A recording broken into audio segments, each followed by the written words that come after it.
दोस्तों नमस्कार। उत्तर प्रदेश के मेरठ में हुए सौरभ राजपूत हत्याकांड के दोनों हत्यारे यानी कि मुस्कान रस्तोगी और साहिल शुक्ला, इन दोनों हत्यारे को पहले जेल में डाला गया था। जेल में डालने के बाद सबसे पहले इन्हें मुलाहिजा बैरक में रखा गया था। मुलाहिजा बैरक में 10 दिन पूरा होने के बाद आज इन्हें जब अलग अलग बैरकों में शिफ्ट कर दिया गया, तो आज इस मामले में जहां इनके काम को लेकर खुलासा हुआ, मुस्कान ने कहा कि मैं सिलाई कढ़ाई का काम सीखूंगी और साहिल शुक्ला ने कहा कि मैं सब्जियां उगाऊंगा, खेती बाड़ी करूंगा। यानी अब खेतीहर मजदूर बनेगा वो, और मुस्कान सिलाई कढ़ाई करेगी। अब मुस्कान को लेकर कहा जा रहा है कि मुस्कान सिलाई कढ़ाई क्यों कर रही है, इसके पीछे भी बहुत बड़े बड़े तर्क दिए जा रहे हैं। हालांकि कुछ तर्क हम बताएंगे अभी। और आज इस पूरे मामले में एक और खुलासा हुआ है दोस्तों। खुलासा कह लीजिए, नसीहत कह लीजिए, या फिर भाईचारा कह लीजिए, जो भी कह लीजिए। अब जानकारी निकलकर सामने आ रही है कि मेरठ जेल में मुस्कान और साहिल दोनों रामचरितमानस के लिखी हुई रामायण पढ़ रही हैं। सोचिए, इतना बड़ा कांड करने के बाद, रामायण में जितने कांड हैं, सुंदर कांड है, अयोध्या कांड है, लंका कांड है, अरण्य कांड है, इन सभी कांडों को पढ़ रहे हैं, जिसमें खुद वो इतने बड़े बड़े कांड करके आए हैं। खैर, ये उनका अपना निजी मैटर है, लेकिन रामायण पढ़ने के बाद क्या उनका दिमाग संतुष्ट होगा? क्या उनके दिमाग में जो दुर्बुद्धि भरी थी वो दुर्बुद्धि खत्म होगी? ये सारी बातें बताएंगे आपको। और उससे भी बड़ी बात कि रामायण पढ़ने का विचार आज उनके मन में आखिर कैसे आ गया, सारी कहानी करेंगे। बहुत सारे अपडेट इस वीडियो में बताऊंगा सौरभ राजपूत हत्याकांड से जुड़ी हुई। तो उम्मीद करता हूं वीडियो के अंत तक बने रहेंगे। नमस्कार, मेरा नाम है देवनाथ पांडे और आप देख रहे हैं रोजाना की तरह आप अपना चैनल पीडीएफ न्यूज। दोस्तों, जैसा मैंने जिक्र किया शुरू में कि इन दोनों ने आज से अपने काम पकड़ लिए, तो जैसे ही लोगों ने ये खबर सुनी कि मुस्कान ने सिलाई कढ़ाई का काम सीखने का मन बनाया है, तो देखिए दोस्तों, सोशल मीडिया पर लोग ये दावा कर रहे हैं कि मुस्कान तो ऐसी महिला नहीं है कि उसे काम वाम करने की ज़रूरत पड़े या फिर वो काम वाम करना चाहेगी। वो तो एक बड़ी हीरोइन बनना चाहती थी, लेकिन जेल में जाकर हीरोइन तो नहीं बन पाएगी। कुछ लोग कह रहे हैं कि मुस्कान अपना हीरोइन बनने के बाद जो उसका ड्रेस होगा वो सिलने के लिए सीखने की कोशिश कर रही है। तो कुछ लोग ये भी दावा कर रहे हैं कि मुस्कान सिलाई कढ़ाई का काम इसलिए सीखना चाह रही है क्योंकि उसके हाथ में सुई आ जाएगा और सुई से और लोगों को भी वो मार सकती है। हालांकि सोशल मीडिया पर इस तरह से आप जाएंगे तो अलग अलग तरह के लोग अलग अलग विचार मुस्कान को लेकर रख रहे हैं, क्योंकि मुस्कान देखिए ऐसा कांड करके गई हैं कि मुस्कान को लेकर कोई अच्छा कभी सोच ही नहीं सकता है। अगर ये छोटा मोटा कांड होता, थप्पड़ मारने वाली बात होती, या अपने पति को छोड़कर भाग जाने वाली बात होती, या चोरी चकारी करने की बात होती, तो लोग शायद इतनी बात नहीं करते। लेकिन जितनी जघन्य हत्याकांड को इसने अंजाम दिया है, उसके बाद लोग ऐसे ही कह रहे हैं। तो भैया, सुई लेके किसी को मारेगी इसलिए सिलाई कढ़ाई सीख रही है, या फिर अपना ड्रेस हीरोइन बनने के बाद कैसा होगा उसका डिजाइन करना सीख रही है, ये सब नहीं पता। लेकिन जेल के अंदर कैदियों को तो काम करना पड़ता है और उसी के तहत वो काम कर रही है। क्योंकि हमने देखा था लास्ट वक्त जब यूपी का ही एक गैंगस्टर था विकास दुबे का जो भांजा भाई जो भी था, भतीजा, उसकी पत्नी बच गई थी इस पूरे मामले में, और उसे जेल में सिलाई कढ़ाई सीखते हुए हमने सुना था। और वो अब परिपक्व हो चुकी है। तो कहीं ना कहीं अब वो परिपक्व हो जाएगी जब कभी भी जेल से बाहर आएगी, यानी 2 साल, 8 साल, 10 साल या ताउम्र जेल से जब बाहर आएगी तो उसे सिलाई कढ़ाई का काम बेहद आएगा। कुछ लोग ये भी कह रहे हैं। अब देखिए दोस्तों, इस पूरे मामले में मेरठ के सांसद हैं बीजेपी के अरुण गोविल जी का नाम आप सभी ने सुन रखा होगा।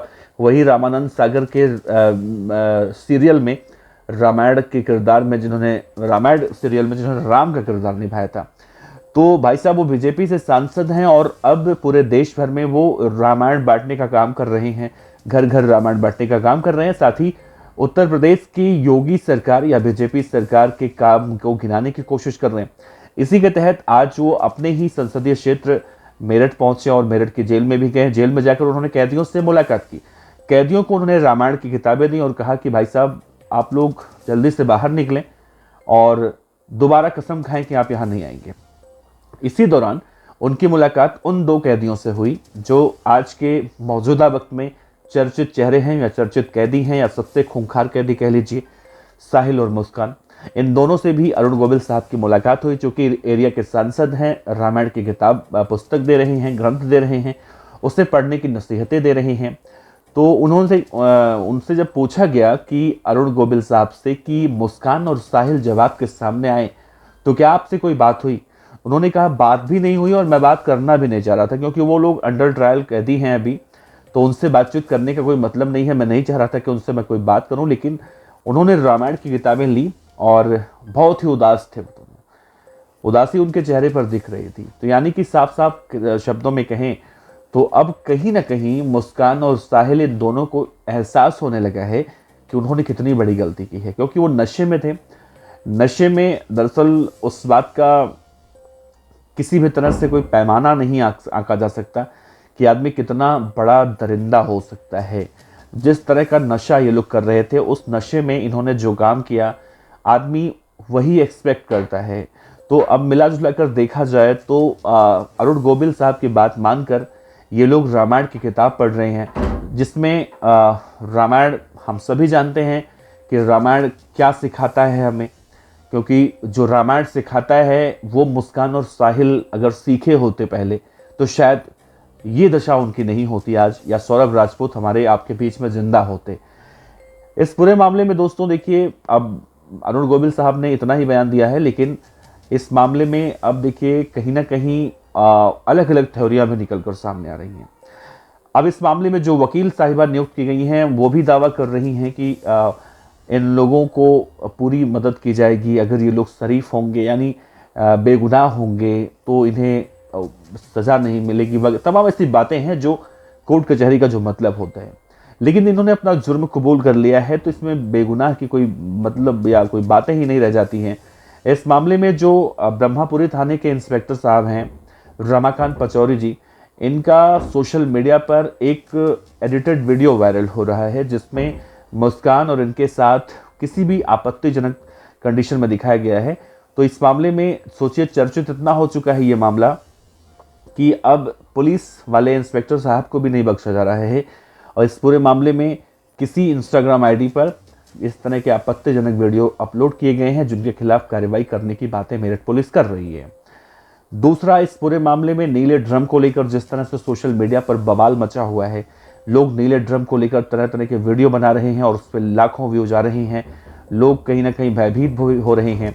तो इन सब से सौरभ राजपूत के घर वाले बहुत आहत हुए हैं। उन्होंने एक गुजारिश की है कि इसे बंद कराया जाए, क्योंकि हमारी भावनाएं आहत हो रही हैं। क्योंकि जब जब वो ड्रम वाली रील्स, ड्रम वाली तस्वीरें और देख रही हैं, तब तब उनके दिमाग में यही तस्वीरें आ रही हैं कि ये ड्रम से सौरभ राजपूत का या फिर उनके दुखों का कितना गहरा रिश्ता है। तो इस ड्रम वाले रील को रोकने के लिए उन्होंने लोगों से अपील की है। अब अपील ही किया जा सकता है, किसी को जबरन आदेश नहीं दिया जा सकता। लोगों की अपनी अपनी बुद्धि विचारें हैं जो लोग फॉलो नहीं कर रहे हैं, तो इससे कहीं ना कहीं वो बहुत ही ज़्यादा परेशान होते दिखाई दे रहे हैं। इस पूरे मामले में एक सबसे अहम कड़ी ये है कि मुस्कान ने अब नशा उतरने के बाद अपनी बेटी को याद किया है। उस बेटी को याद किया है जो बेटी नाना नानी के घर छोड़कर अय्याशी करने क्या नाम है इसका, उस बेटी को याद इसने किया है जिस बेटी को ये अपने मम्मी पापा के पास छोड़कर साहिल शुक्ला के साथ अय्याशी करने के लिए निकल जाया करती थी। आज वो उस बेटी से मिलने के लिए तरस रही है, लेकिन वो बेटी उससे मिलने तभी आएगी जब उसके नाना नानी यानी मुस्कान के माता पिता मिलने की परमिशन देंगे। और ये बहुत ही मुश्किल है, क्योंकि मुस्कान के माता पिता साफ ये मैसेज दे चुके हैं कि उनका किसी भी तरह से उनकी बेटी मुस्कान रस्तोगी से कोई भी लेना देना नहीं है। और ऐसे में अगर वो बेटी से मिलवाने के लिए ले जाते हैं, तो शायद उन पर भी आने वाले समय में कई सवाल उठे, जो सवाल अभी हमने उठते हुए देखे थे। इस पूरे मामले में दोस्तों यही अपडेट था जो हमने आपको बताया। इस पूरे खबर में अपनी राय रख सकते हैं। क्या सुंदरकांड या रामायण पूरा का पूरा पढ़ने के बाद मुस्कान और साहिल सुंदरकांड और रामायण के जो किरदार थे, चाहे एक छोटा सा छोटा व्यक्ति हो, क्या उस किरदार को क्या फॉलो कर सकेंगे, क्या कभी वैसा बन सकेंगे? लेकिन कोशिश तो कर रहे हैं, ये बहुत ज़रूरी चीज़ है, बहुत अच्छी चीज़ है। अपने विचार रखिएगा इस वीडियो को लेकर। आपका बहुत बहुत शुक्रिया। नमस्कार, जय हिंद।